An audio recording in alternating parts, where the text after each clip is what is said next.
Абай Құнанбаев күз. Сұр бұлт түсі суық қаптайды аспан.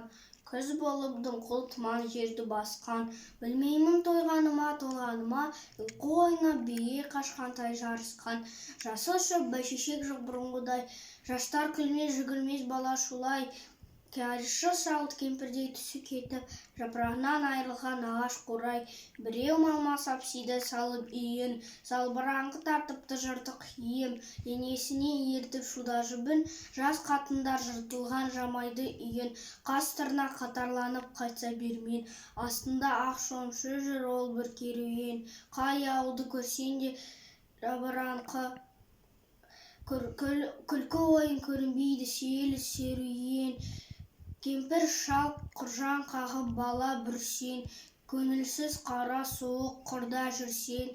Кемік сүйек сорпа су тимеген соң, үйде ит жоқ тышқан аулап қайдан көрсен.